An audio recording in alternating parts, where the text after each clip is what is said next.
Natumai mzima popote pale ulipo mtazamaji wa channel yetu. Ni mara nyingine njema ambayo tunakutana hewani. Mimi naitwa Francis Kimani na leo hii niko na furaha kukutana na bwana mmoja hapa nchini Kenya. Watu wengi wanamjua na hususan wale ambao wako na umri wa takriban miaka 20 kuendelea.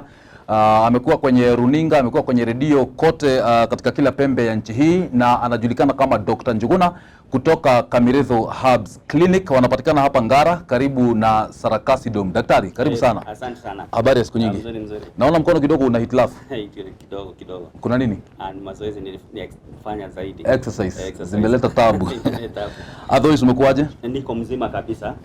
Naendelea vizuri. Okay. Kazi inaendelea vizuri. Watu wanameza dawa vizuri. Okay. Kabisa. Nimefurahi kukuona. Manake umekuwa kidogo umezama. Tulikuwa tunakuona katika runinga za TV. Nimeona tena umerejea juzi kwa kishindo. Hebu tuambie kwanza kwa wale watu ambao hawajui. Kamirithu Herbs Clinic mnapatikana wapi na wapi? Alafu tupatie historia fupi vile ambavyo mlianza. Kamirithu Herbs Clinic tunapatikana hapa mjini Nairobi, Ngara, Blessed House opposite Kenya Commercial Bank ya Ngara. Pia tunapatikana maeneo ya Limuru, Mwambira Market, Githurai 45 roundabout opposite Equity Bank, Thika Javi House. Pia huwa tunasafirisha dawa mahali popote nchini Kenya. Mnatuma ama mnaenda? Tunatuma. Haya, tulianza Kamirithu Herbs mwaka wa 1988. What do you mean? Hivyo ndivyo tulianza kazi hapo Limuru kwa Mwambira Market 1988. Wewe mwenyewe ama wengine? Nilianza hiyo kazi. Unajua hata sitaki kusema 1988 nilikuwa class ngapi? 1988 nilikuwa pale, nilikuwa nimetoka college. Sasa nikaona mahitaji ya watu wanaenda mahospitali wanapata dawa zingine hazifanyi kazi, unaona. Sasa nikaona alternative na juu nilikuwa nimefanya kidogo kwa medicine nikiwa college, nikaweza sasa kufungua hiyo alternative. Alternative ni kumaanisha ukiwa unatumia dawa za hospitali za Athritis hazifanyi kazi, sasa unaangalia zingine za kitamaduni. Okay. Kutoka hapo nikafanya research ya kwenda India kuangalia dawa zao vile ziko, nikaangalia formula zile wanatumia. Sasa ndio nikakuja nikatengeneza sasa kulingana na local products zile ziko hapa available to reduce the cost. Kwa hivyo ukienda kule India, ulienda sio? Nilienda mara mbili. Kwa hivyo ukienda kule kama ni miti mnafanya utafiti, unaona properties zenye ziko kwenye mti, alafu kija hapa nchini Kenya ukifanya utafiti unalinganisha. Nimeenda paka Himalaya Mountain. What? Kuzitafuta huko ndani. Alafu nikaenda siku nyingine nikaenda Calcutta. Calcutta ni kusomea jinsi ya kutengeneza hizo dawa. Mashini zile wako nazo na nikabahatika kupata kampuni moja ikaniuzia mashini zikakuja hapa Kenya. Sasa tuko na manufacturing plant hapa Kahawa ndani. Sasa iko pale bado saa hii na process madawa. Na nikuulize daktari, umesema kwamba mlianzisha Kamirithu Herbs mwaka wa 1988. Kuna swali ambalo nimeona ukiwa na watangazaji wengi sana hawajakuuliza, mbona jina Kamirithu? Jina Kamirithu hapo ni maeneo tulianza. Hayo kijiji wakati ule wa Moi. Pale past Limuru, Kamirithu. Kuna ile siku ile ya Ngugi wa Thiong'o, kuna mchezo ilikuwa inaendelea pale. Na Moi akapitia pale, kukakuwa na siasa. Sasa hapo Kamirithu, hiyo jina tu ni hapo Kamirithu, hiyo hapo town. Hata kuna mwanamuziki CDM Kiratu ameimba kamwira ni hambira yuta na kinya ni Kamirithu yuta na kinya hambira baito dutera ishembe. Nazielewa kidogo. Haya daktari, ulipoanza ukilinganisha wakati huo na wakati huu, reception ya watu kwamba sasa kuna wametoka kwenye the mainstream or maybe hospitals, wameingia katika hizi dawa za kitamaduni, unaweza linganisha wakati huo na wakati huu wa sasa, kuko namna gani? Wakati ule watu wengi walikuwa wanakubali kutumia dawa za miti kulingana na mahali walikuwa wametoka. Wazazi wao walikuwa wametumia dawa za miti. So unaona sasa wakati huu nao wakati wazazi watumie dawa za miti. Kwa hivyo wakati ule conventional medicine ndio ilikuwa inaingia. Haiko imepenya sana kama sasa. Haiko imepenya sana. And then hospitali hazikuwa mingi. Na pia magonjwa ya siku ile pia ilikuwa haikuwa resistant sana kama siku hizi. Ya pili, dawa za hospitali siku zile za hospitali zilikuwa injections. Kumbuka zile sindano zilikuwa zinachemshwa. Unadungwa. Sasa nilidungwa moja kwetu pale Murang'a nikahisi uchungu sana. Nakumbuka mpaka wale. Naogopa hizo kudungwa. Sasa wanasema hapana. Acha nitumie herbal because it's also the same na nguvu zake ziko juu. Na ni kweli siku ile watu walipona kabisa. Hata wa leo tumeona yale magonjwa huwezi tibu vizuri kwa hospitali kama vile epilepsy. Ile yale magonjwa unaambiwa kifafa hicho. Ati lazima utumie maisha yako yote. Sasa watu wanaamua kutumia herbal. Though it may be slightly expensive, but it has a long lasting solution. Kama sasa asthma ufai kutumia, unakunywa dawa mwezi moja, ufai kutumia hizo dawa throughout your lifetime. Asthma ndio hii watu wanabeba kanaitwa nini? Inhaler. Ukitumia dawa za herbal, hizo dawa shida zote zinaisha. Arthritis, dawa za herbal ni so efficacious, ni so strong. They easily reverse the reactions in the body. Unapata ya kwamba rheumatoid factor ile haiwezi isha kwa hospitali. Inaisha hapa. Maneno ya kansa. Sasa kansa zimetoka mingi sana. Juu ya malezi pia miili ya watu iko at least it's not strong. Mili iko weak. Juu ya vile vyakula wanatumia kila siku junk food. Napata kansa za esophagus, kansa za rectum, kansa za hemorrhoids. Zinaleta kansa za rectum. Zote zinatibiwa using herbal medicine. Lakini ukiamua kwenda operation, sasa ni 50-50. Kwa hivyo sisi tunaambia watu watumie dawa za herbal in case umepata side report ama biopsy imesema uko na first stage ya cancer, third stage ya second stage ama third stage, tumia herbal medicine. Ama iwe ni matiti iko na lump. We have so many testimonies. Zile za watu wako na lump matiti iko na mae ndani. Wakikunywa dawa ukiamua kutolewa ikiwa ni kubwa unatolewa, lakini baadaye unatumia herbal medicine haitarudi, haitaendelea. Cervical cancer vile cervical cancer, ikiwa mama ni mzee sasa huwezi mfanyia operation na huwezi muangalia pale ati hawezi dunia. Ukimpatia ni kama umemtelekeza, si ufai kumtelekeza. Ukimpatia herbal medicine itamsaidia sana. Okay, daktari, leo nataka tuzungumze tuzamie magonjwa matatu, ulcers, arthritis na asthma. Lakini kabla ya hapo kuna swala ambalo umegusa, swala la kansa. Na swala la kansa limekuwa tatizo sugu hapa nchini Kenya na pia katika mataifa ya kigeni. Niulize, kwa nini conventional doctors maybe hawaja embrace herbal medicine? Ama ni kwa sababu labda zile kampuni ambazo zinawaletea dawa ni multi-billion generating companies, ndio maana hawataki ku-embrace hizi dawa zenu, ama tatizo liko wapi? Hapo tuseme is a very wide topic kwa especially Kenyans. Because kuna ile sensitization serikali inafaa kufanya ya kuambia watu dawa za miti zinafanya kazi na ni nzuri, haiko. Jambo la pili, tukienda kwa masomo wa pharmacist ndio wanaoaminiwa na madawa, wakiamua kupatiana dawa wanafaa pia kuprescribe pamoja na herbal medicine, kama vile India, kama vile China. Ukienda China ama India, nimetembea ama nchi hizo mara nyingi sana. Hizo chemist zao unapata kuna herbal, kuna section ya herbal medicine. Na wamefundisha ma pharmacist wao that this drug can integrate with this one. Hata hapa nchini Tanzania tumeona. But unlike that, sasa hapo ukipatikana na serikali, sijui ni sheria gani iko, labda nisome into detail about that. Sijawahi kuona daktari wa hospitali akipatiana pamoja na hapo. Wanasema wanakuambia supplement hizi za malaria na hizo zingine. Hizo atidizo wanaona kama ni hapo. Na hizo hapo sijui vile zinafanya kazi vizuri, maana yake si tuko kwa hapo, local hapo. But they should also prescribe together with them.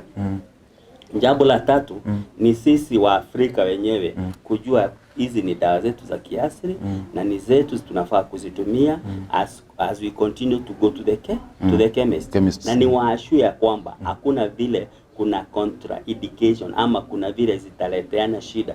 Nimeenda kwa chemist, nimeenda kwa hospitali nikiuliza madaktari, wagonjwa wa sukari unaweza wapatia metformin na hizi glucophage na pamoja watumie herbal medicine.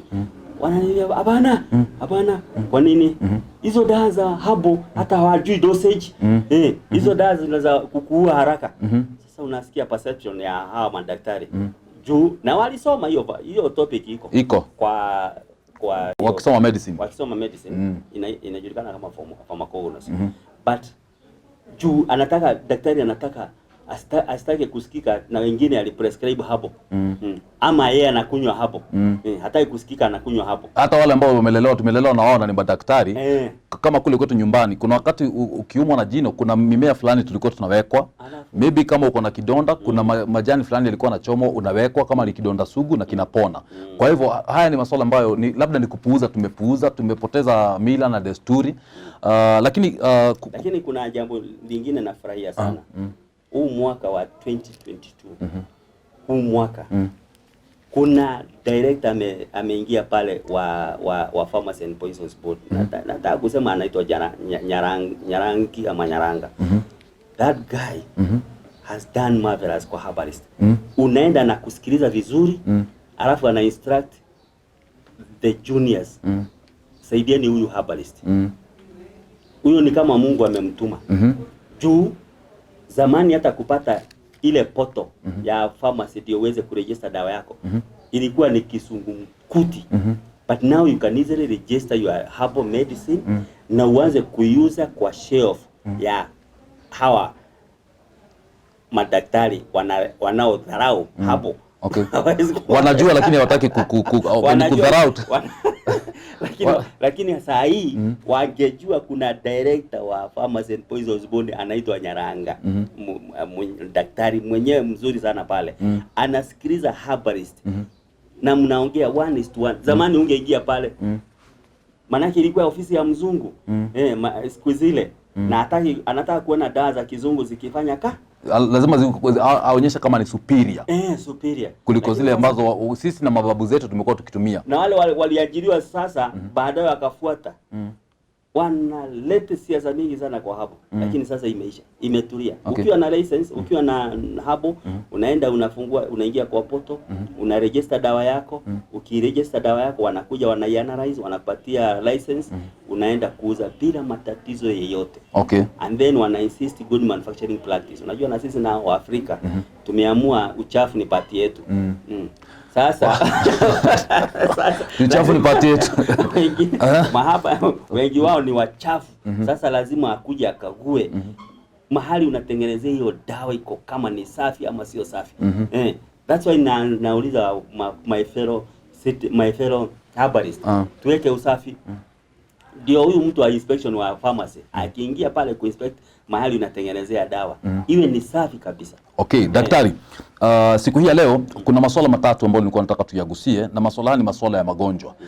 Kuna Wakenya ambao huwa tuna target sana, ambao wako kule ngambo nchi za ugaibuni. Kuna wale wako Lebanon, kuna wale wako Dubai, kuna wale wako London, kuna wale wako USA, na tunatumia channel zetu kuwafikia. Kwa sababu tuliangalia tukaona kwamba kuna gap kubwa sana. Kwa sababu wale wako kule, labda mtu wako na hela, mzazi wake hapa nyumbani anaumia. Na kwa mfano mtu anafanya kazi Lebanon, hawezi kusafirisha mamake ama babake, wazazi ambao wanazeeka mpaka Lebanon.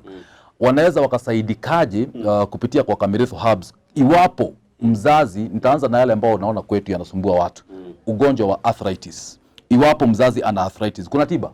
Kuna tiba ya arthritis. Kuna dawa moja iliyodhibitishwa ni nzuri sana inayojulikana kama Camosid. Camosid ni dawa inayo reverse rheumatoid factor. Wale wanaelewa rheumatoid factor, arthritis ndani ya mwili. Kabla upate deformity ya joints, kabla upate kuna ile element ya rheumatoid factor ndani yako inayoingia juu ya autoimmune disorder. Sasa ukiwa na arthritis kwa hospitali ni zile dawa za kumaliza maumivu, na hizi dawa zetu zinamaliza maumivu na bado huwa zina reverse rheumatoid factor ndani ya damu, zinaitoa kabisa. Kwa hivyo ikiwa kikamilifu kabisa. Kwa sababu kule kwetu, mimi nimetoka kule Murang'a, kule juu Kangema. Naona wazazi wetu kwa sababu ya kuchuna majani chai kukiwa na baridi, wengi wanasema wanaumwa na viungo.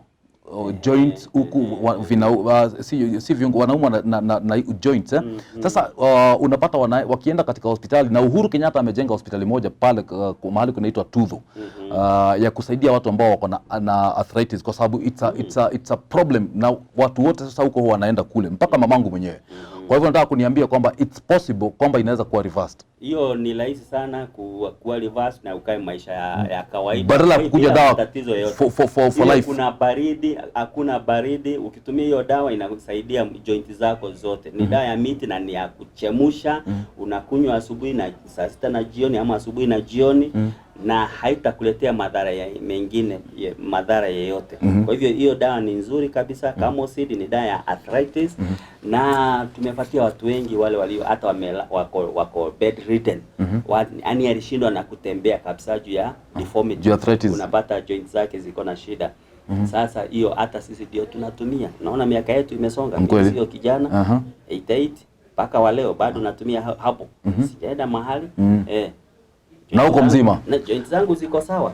Hata bibi yangu akiwa na shida ile miguu, unajua juu ya kubeba mitungi sana, maji sana, kufanya kazi ya nyumba, wanatumia hizo dawa zangu. Watoto nimewazoesha tangu wakiwa ndogo. Mpaka sasa wako wakubwa. Mtu akiwa na joint pains kuna Camosid. Hiyo ni formulation ya Kamirithu Herbal Medicine. Iwe uko Ngara kujia. Iwe uko wapi tutatuma. Na kama mtu ako nje ya nchi? Nje ya nchi sasa we deliver hapa Isiri Walia. They can deliver anything anywhere in the world. Kweli. Ukitaka hata iende UK, iende US, iende wapi. Dawa ikiwa za India zinakuja, mbona zetu zisiende nje? Ulikuwa umeniambia kwamba kuna mpango labda mtu akiwa Uingereza, kuna watu ambao wanaweza kuwasiliana nao na mtu apate kule akiwa Uingereza. UK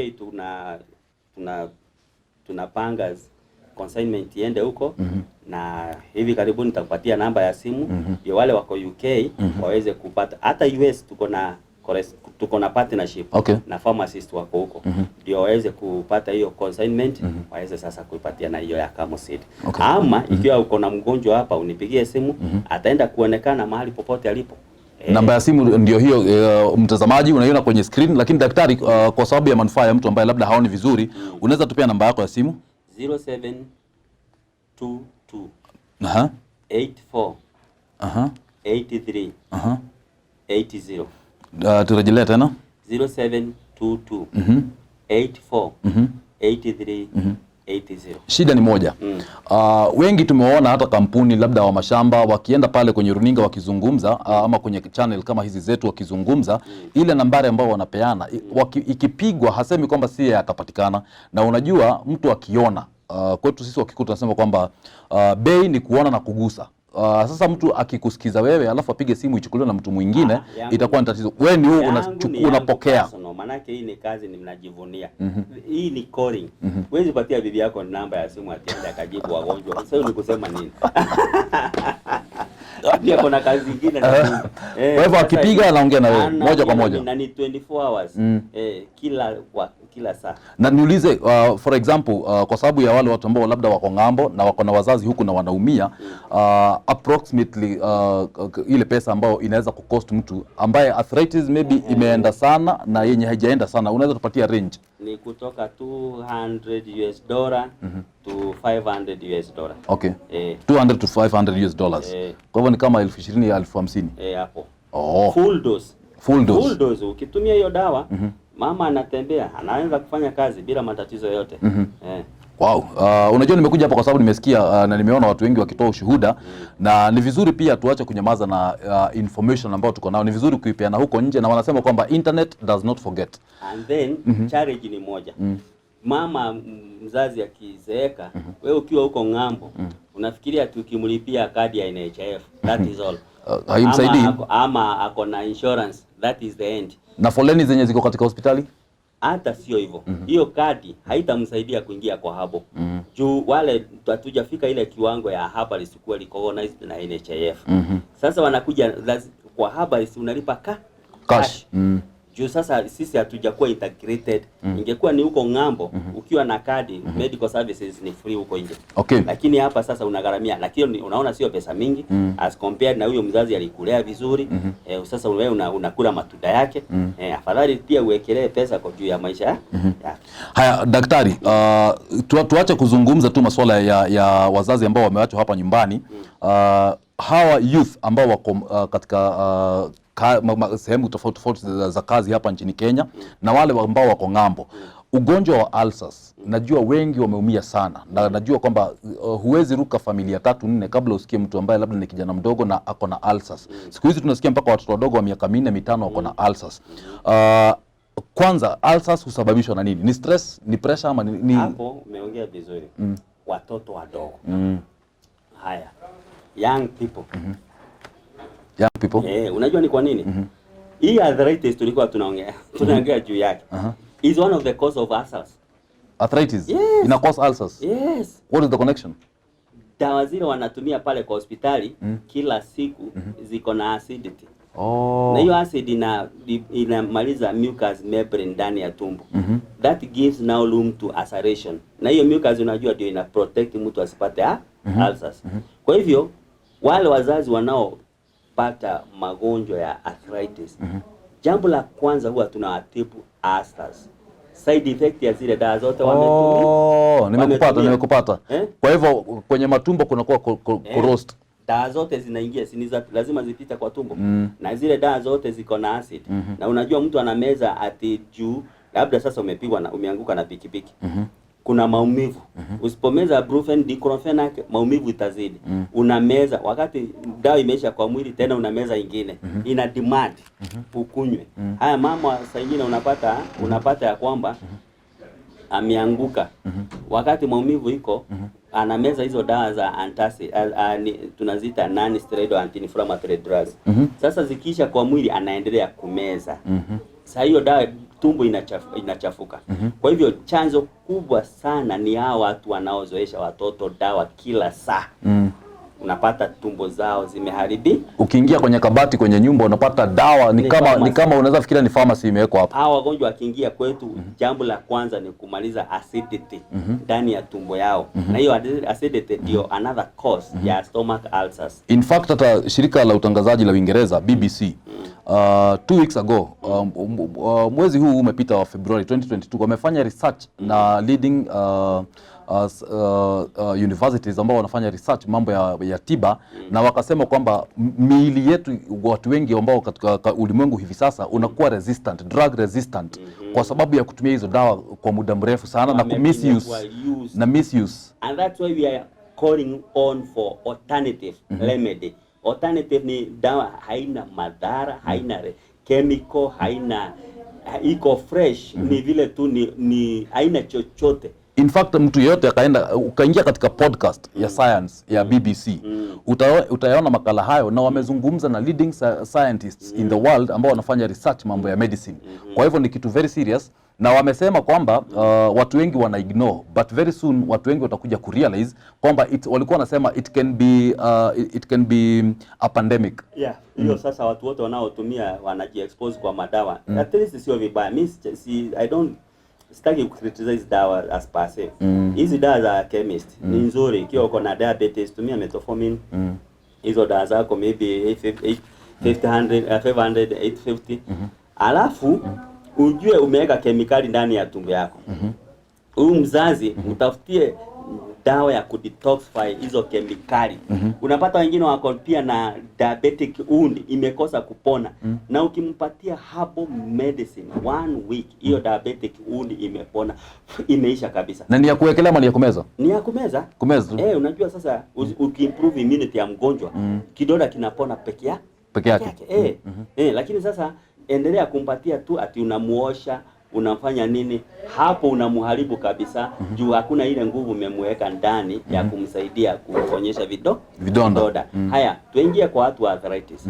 Unampatia dawa kila siku na umpatie dawa za kuosha, za detoxify ile kemikali. Kemikali hata kwa pharmacology inajulikana, haiwezi kaa kwa mwili. It has to be excreted. Lazima itoke. Na inapitia wapi? Kwa figo. Sasa unapata at the long last mgonjwa hypertension, ulcers, hypertension, arthritis, na asthma nini, magonjwa hayo yote yanamalizia na dialysis. Unapata kwa sababu figo zinakuwa overworked na hizo kemikali. Na ukipatumia huu mgonjwa ukimwekea dawa ya kudetoxify, kuna dawa tuko nayo inaitwa Detox ya kusafisha figo. Detox ya kusafisha figo. Mtu anakunywa for how long? Only 2 weeks. Pesa ngapi hiyo? Hiyo ni only $1,000. $1,000. $100. It's only $100. Kwa hivyo ni 10,000. Yeah, 10,000. Hiyo sasa hiyo ukikunywa hiyo maneno yako inaisha, hakuna kuenda dialysis. Na nimetibu na nikaangalia watu wale wako na creatinine levels ziko juu. Ukiwapatia unapata imeshuka kabisa. Kwa hivyo mgonjwa akiwa alikuwa aende asafishwe figo, ati mkojo haitoki, urea imejaa kwa mwili, unapata hakuna kila kitu imeisha na hawezi enda dialysis tena. Kwa hivyo hiyo ni dawa inayofaa kutumika kwa wale watu wanaotumia dawa za kila siku at least once per month ama after 2 months. Haya, sababu nyingine ambayo inasababisha ulcers, kuna watu huwa wanasema sijui kama ni ukweli ama ni dhana tu, kwamba iwapo wewe una fikra nyingi, labda uko na stress, wanasema stress, ama maybe niko na pressure, unapata ulcers. Hiyo stress kawaida wakati huu sasa unaona kuna vita hapa na pale. Hali ya maisha unakuwa na hypersecretion of acidity. Hiyo hypersecretion of acidity. Hiyo hypersecretion of acidity inachangia sana acid, maana yake inamwagika wakati wowote. Kuna dawa nzuri inayojulikana kama Kamzol. Kamzol. Hiyo Kamzol inahakikisha inarekebisha acidity ndani ya damu yako. Inarekebisha, inasafisha acid ndani ya tumbo. pH ya tumbo inakuwa ile inatakika. Kwa sababu hata watoto wa shule, kuna wale ambao wanaenda unapewa chakula shuleni. Unajua tuko na watoto shuleni tunafunza. Unapata kwamba mtoto anaenda naambiwa ni acid, ako na acid. Wanapewa dawa fulani ya acid na nafikiria kwamba hiyo dawa inakuwa misused. Kila saa, manake hiyo ni symptomatic reliever. Unafaa kutumia hii dawa upone kabisa, sio kurelieve ati saa hiyo atumpatia antacid. Unafaa kutumia dawa ile inamaliza acidity ndani ya tumbo iishe kabisa. Na hiyo dawa inayojulikana kama Kamzol, nimekwambia bei yake ni $200 to $500. Tiba ya acid yote inaisha. Okay. Kabisa. Haya daktari, tukimalizia, maana tumepanga kwamba tutakuwa tunazungumzia magonjwa matatu.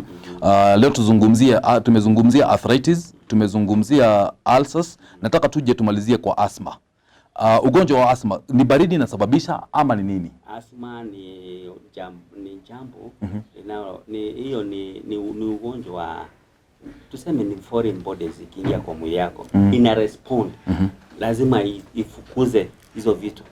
Sasa unapata ya kwamba there is a lot of kuhema sana. Mtu ako na bronchitis yake inakuwa na maji kwenye mapafu. Sasa kunakuwa na maji sasa liver and the lungs become inakuwa na maji. Sasa you start wheezing, there is coughing, either dry cough.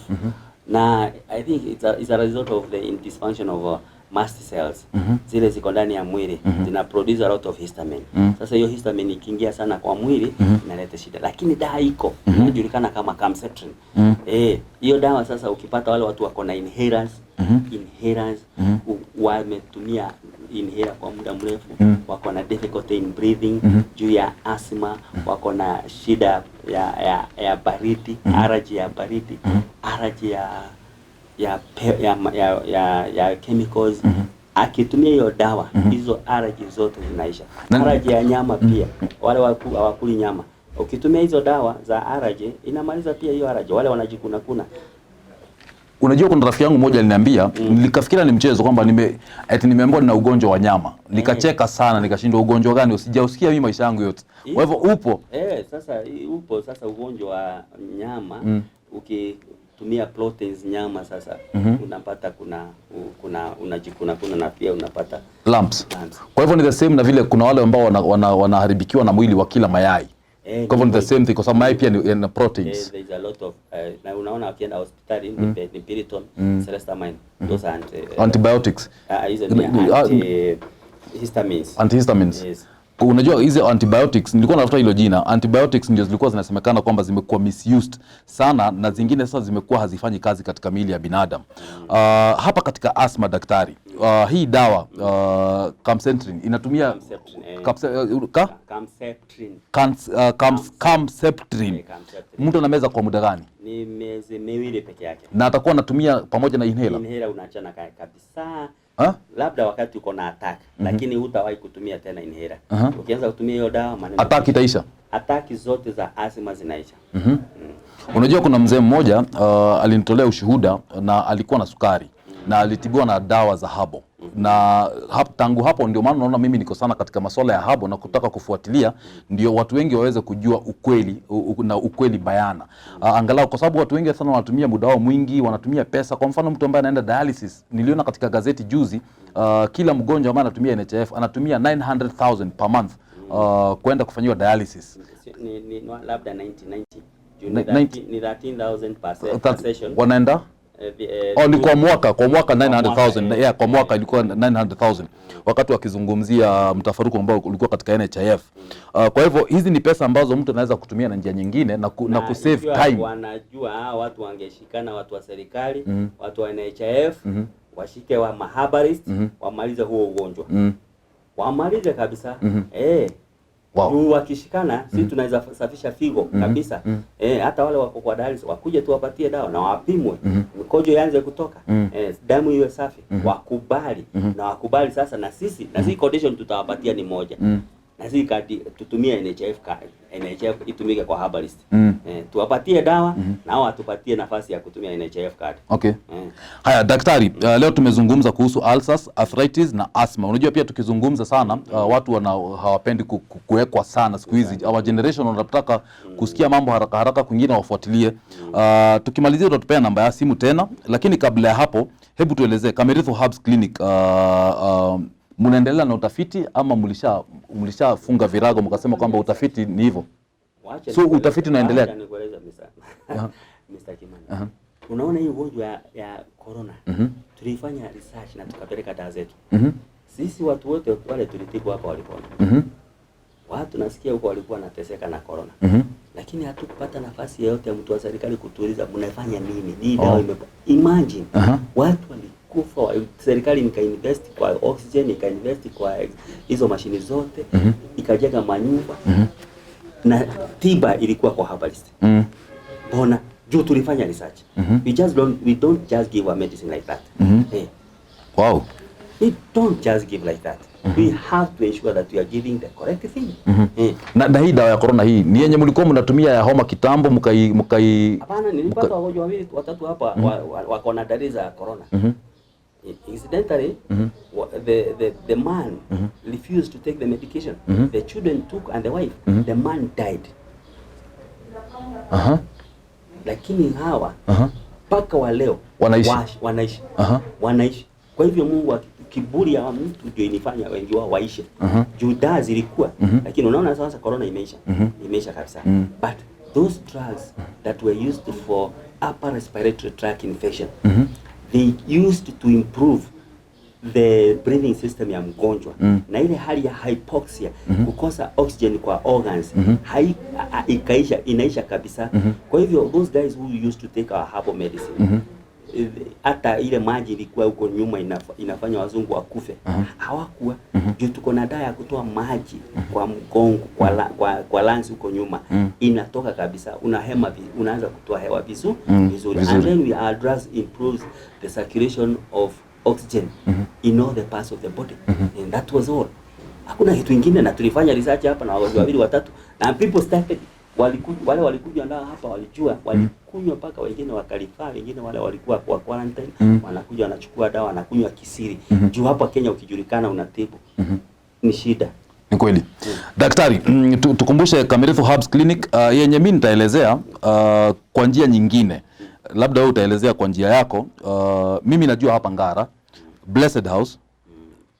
Na ukifika Ngara, mtazamaji, ukifika pale Fig Tree, uliza mtu wa pikipiki ni mahali pa kutembea, muulize Kamirithu Herbs wako wapi, ama ulize Blessed House. Ama ukifika Sarakasi Dome, uulize Blessed House ama Kamirithu Herbs wako wapi. Ukiuliza tu mtu yeyote wa duka ama kama ni M-Pesa, wale hawkers ambao wako hapo watakuonyesha Blessed House ama Kamirithu Herbs. Kwa wewe ambaye uko katika nchi za Uarabuni, uko katika kwa mfano Marekani, uko nchi ya Uingereza, unaweza kuwasiliana na Dr. Njuguna, atatupea nambari ya simu. Ukiwa wewe ni mgonjwa, wanaweza kutumia dawa zao mahali popote ambapo unapatikana, na iwapo ni mzazi wako ambaye anaumia na yuko hapa nchini Kenya, unaweza kuwasiliana na daktari, labda ukafanya malipo ama ukarifaa mzazi afike hapa na afanye malipo na atibiwe, kwa sababu tiba zipo na tuache kupuuza.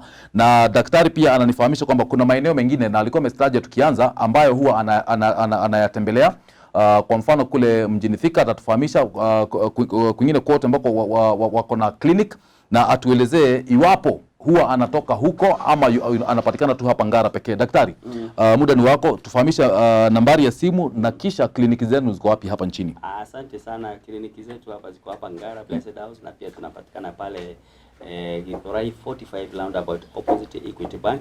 Na pia tunapatikana pale mjini Limuru Kuambira Market. Ukifika pale Limuru Kuambira Market utatupata. Hatuja kusikia vizuri, ongeza sauti daktari. Hujala lunch nini? Ndio daktari hajakula Limuru ni pale Kuambira Market. Limuru pale Kuambira Market.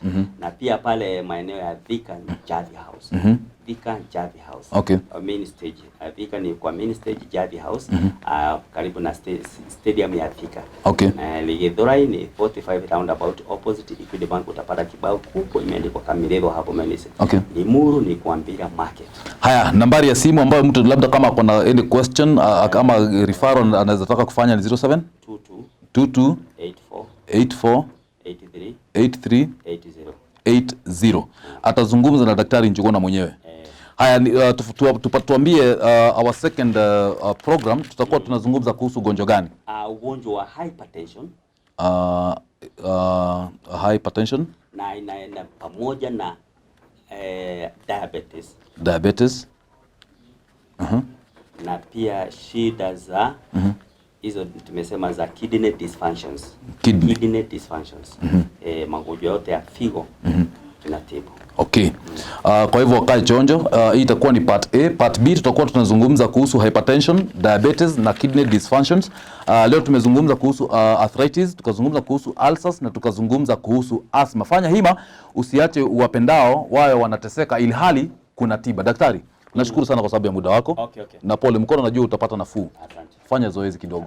Unajua kufanya press ups kidogo joints zinaacha kuteguka. Tena na kutumia dawa za hapo. Kweli. Haya, mimi naitwa Francis Kimani.